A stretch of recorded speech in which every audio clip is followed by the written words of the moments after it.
안녕하세요. 안녕하세요. 날개TV입니다. 네. 오늘은 전국에서 발생하는 외도의 현장에 다 있다라고 봐도 무방한 네이버 카페 외성에서 활동 중이신 경찰 출신 탐정님과 자리를 함께 했습니다. 안녕하세요, 탐정님. 네, 안녕하세요. 자, 오늘도 제가 질문이 있어서 나왔는데요. 자, 오늘 질문은 다른 게 아니고 네. 카페에도 보면 이제 카페 회원님들끼리 증거 품앗이라고 하죠. 그렇죠. 들어는 네. 보셨죠. 네. 그래서 같은 지역이라든지 아니면 뭐 네. 같은 성별 이런 거 이제 쪽지든 채팅이든 통해 가지고 네. 증거를 좀 같이 좀 잡자 이렇게 의뢰하시는 분들이 있어요. 네. 근데 이건 카페 차원에서도 제가 말리는 편이거든요. 조금 위험한 측면이 예, 있죠.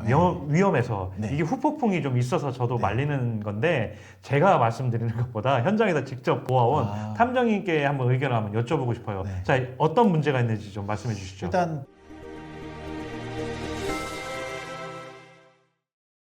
품앗이가 뭐냐라고 하는 분께 설명을 드리면, 품앗이는 이제 원래 알고 있던 지인이나 내 가족이 아닌 이 같은 아픔을 겪는 이런 뭐 SNS나 플랫폼 등에서 만난 사람들하고 서로 너 한 번, 나 한 번, 왜냐하면 각자 현장에 갈 수 없잖아요. 그렇죠. 그렇기 때문에 이제 서로 공평하게 횟수를 정해서든지 이렇게 해서 증거 수집을 한 번씩 도와주고 하는 걸 이렇게 말하는 거거든요. 예, 네.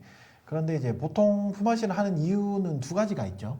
그렇죠. 네. 첫 번째는 내가 나의 배우자를 추적을 하는데 얼굴이 노출되어 있고 맞아요. 또 차량이 한계가 있잖아요. 예, 그렇기 때문에 이제 다른 사람이 해주면 조금 쉬울 것이다 라고 하는 생각에서 그런 것도 있고, 그리고 무엇보다는 비용이죠. 맞아요. 네. 제가 네. 그 말씀 드리려고 했어요. 네. 사실 이거 증거 품앗이 하는 이유가 돈 네. 때문에 하는 경우가 이제 좀 네. 많은데 네.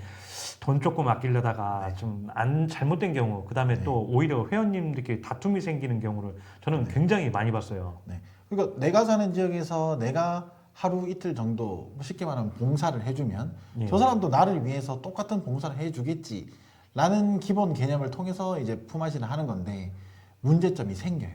아, 그럼요. 네, 문제점이 생기지 않으면 결국 그렇게 해서 소송을 이끌어 나가실 수 있을 텐데, 예. 결국에 문제점이 생기는 게 이제 저에게 단편적으로 들리는 게, 이제 첫 번째는 나는 잘 찍어줬는데 상대가 찍은 건 엉망이다.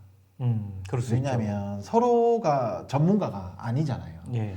그렇기 때문에 나는 이러이러한 장비로, 아니면 나는 좀 더 이제 밀접하게 갈 수 있기 때문에 잘 찍어줬는데 상대방은 나보다 못한 퀄리티의 영상을 주거나 사진을 받거나 이렇게 하면 불만이 생길 수밖에 없죠. 아, 그럴 수밖에 없을 것 네. 같아요. 예. 네, 그 다음에는 나는 한 번, 두 번 이렇게 내가 조금 시간을 할애해서라도 가줬는데 상대방은 시간에 대해서 철저하게 이렇게 좀 따지는 경우. 왜냐하면 현장에서 머물러야 되는 시간이나 아니면 내가 운전을 해서 가야 되는 거리, 이게 내가 해준 만큼 동등하게 받으면 되는데 그게 아니고 손해보는 느낌이 드는 순간 조금씩 안 좋은 마음이 샘솟기 시작해요. 예, 맞아요. 네. 이제 품앗이라고 하는 게 내가 내 유책 배우자를 추적을 하거나 이렇게를 할 때 딱 그러한 기회가 매일 생기면 좋은데, 나는 학수고대한 그 기회가 상대방은 가볍게 여긴다라고 느끼는 순간 둘이서 싸우기 시작을 하거든요. 제가 그런 경우를 굉장히 많이 봤어요. 네. 그러니까 이 부탁하는 쪽 입장에서는 간절하니까 네. 뭐 지금 당장 좀 해주세요 했는데 상대방 입장을 고려를 못 하는 거죠. 상대방은 뭐 아이를 볼 수도 있고 지금 네. 뭐 직장에 가 있을 수도 있고 네. 그래서 안 된다 하면 그게 오히려 서운해가지고 네. 회원님들끼리 분란이 생기고 그런 경우를 네. 너무 많이 봐서 몇 시까지 어느 현장에 와달라라고 네. 했는데 아이 학원 픽업 때문에 조금 늦어질 수도 있단 말이에요. 그렇죠. 네, 그렇게 준비되지 않은 상황에서 서로가 서로를 도와주려고 하다 보니까 예, 말 그대로 우당탕탕 하는 경우가 생겨요. 예, 맞습니다. 그리고 이제 제 입장에서 가장 우려가 되는 상황인데, 쉽게 말하면 법적인 문제죠. 이건 제 네. 입장에서도 이게 제일 네. 걱정이 돼요. 왜냐하면 여러분들 전문가 아니잖아요. 탐정님처럼 이렇게 진짜 몰래 숨어가지고 완벽한 영상 잘 안 됩니다. 저도 제가 제 배우자 그 직접 촬영도 해보고 해봤지만 정말 내 배우자는 어려운 게 사실이고요. 남의 배우자라고 하더라도 심장이 벌렁벌렁거리고 막 쿵쾅쿵쾅 뛰어가지고 이것도 아무나 하는 게 아니더라고요. 그리고 또 어디에 숨어야 되는지 또 어떻게 해야 되는지 이런 노하우가 없다 보니까 어려운 건 사실이에요. 자, 그러면 품앗이를 해서라도 내가 직접 현장에 나가서 증거를 잡고 싶어하는 그 서로가 왜 품앗이를 요구하는 것일까요? 돈이겠죠. 탐정 쓰면 돈 많이 들어가고 그것보다 하니까. 한 번은 무조건 걸린 적이 있기 때문에. 아, 맞아요. 네, 무조건 한 번. 예. 왜냐? 걸리지 않았으면 품앗이를 요구할 필요도 없이 예, 본인이 계속해서 해보겠죠. 증거를 잡아주셨을 겁니다. 예, 근데 그게 아니라 한 번 걸린 적 있고, 예. 그리고 의뢰인들이 많이 하시는 말씀, 눈치챘으니까. 그렇죠. 네, 내 배우자나 네. 상간자가 눈치를 챘으니까, 예. 그러니까 타인에게 부탁을 하는 거예요. 맞아요. 그러니까 네. 드자비를 했든 뭘 했든 아니면 본인이 한번 미행을 했든 한번 걸리거나 네. 비슷한 것이 있었다라고 하면 그렇죠. 배우자는 꼭꼭 숨고 더 조심하게 되니까 이제 스스로 증거 잡기가 어려워진 거죠. 그렇죠. 다르게 말하면 예. 이미 그 현장에는 예. 이제 상간자 또는 유책 배우자가 예. 추적을 예상하고 신고 또는 고소를 예. 대비하고 있는 상태가 많습니다. 맞아요. 여러분들 이거 네. 조심하셔야 돼요. 요새는 유책 배우자고 상간여, 상간남이든 똑똑해져가지고 자기 불이익 절대 안 넘어갑니다. 뭐 지금도 카페에 오셔서 보시면 아시겠지만 스토킹 신고 당해갖고 벌금 300만 원 냈다는 등, 그다음에 뭐 기소유예, 선고유예죠, 뭐 이런 네. 거 당했다는 이런 글이 심심치 않게 올라와요. 그래서 여러분 진짜 이런 고소 고발건 때문이라도 조심하셔야 돼요.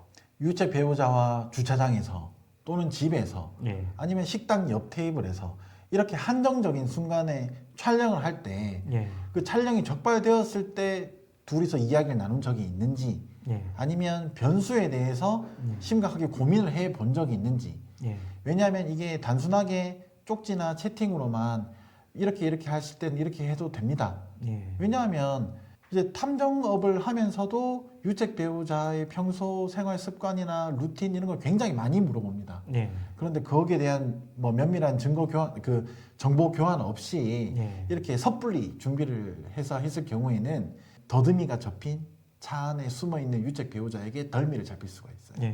네. 그러니까 좀 정리를 해보자면 네. 여러분들이 그냥 일반 회원님들, 그러니까 타인에게, 네. 전문가가 아닌 타인에게 네. 의뢰하는, 그러니까 좀 부탁을 하는 이유가 여러분들이 증거를 잡다가 한번 흘린 경우, 실수를 한 경우가 되겠죠. 그래서 유책 배우자는 더욱 조심하는 이런 상태일 텐데, 네. 그래서 내가 못하니까 상대방한테 부탁을 했는데 상대방 또한 여러분과 같은 아마추어라고 생각을 해보세요. 그러니까 그러면 한 번 걸리고 두 번 걸리고 세 번 걸리잖아요. 그럼 유책 배우자 증거 절대 못 잡습니다. 얼마나 철두철미해지는데요. 현장에 가면 찰나의 순간이 있고, 그 다음에 딱 이런 순간에 따라가야 되는 그 찰나의 그 시간이 딱 있거든요. 그런데 비전문가가 예. 진짜 심장이 튀어나올 것 같은 그런 순간을 극복하면서 예. 처음 본 이 사람을 따라가기라는 사실 쉽지 않습니다. 어려워요. 네.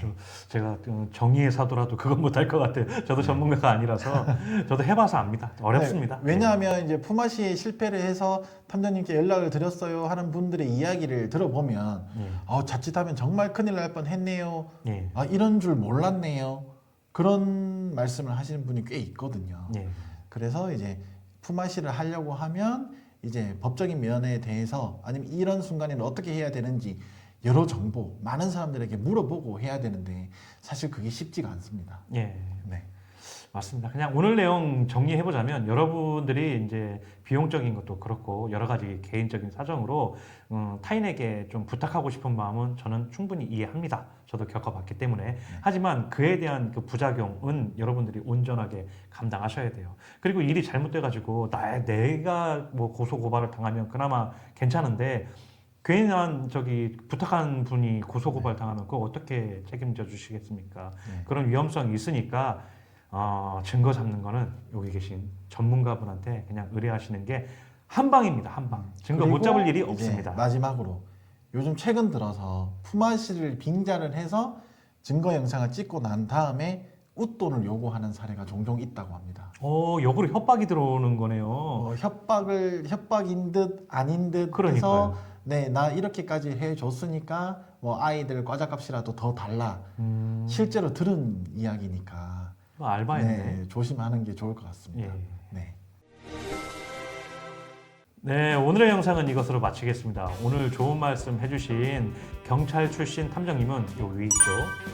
네이버 카페 외성에서 만나보실 수 있습니다. 그곳에 오셔서 직접 질문도 하실 수 있고요. 전화번호까지 친절하게 나와 있으니까 언제든지 전화를 통해서 소통하시면 되겠습니다. 자, 오늘의 영상은 이것으로 마치고요. 앞으로도 더 좋은 정보 많이 주실 거죠? 네. 외도, 이혼 피해자 커뮤니티 네이버 카페 외성은 오로지 피해자 편입니다. 앞으로도 더 유익한 방송으로 다시 돌아오겠습니다. 다음 시간에 또 만나요. 안녕.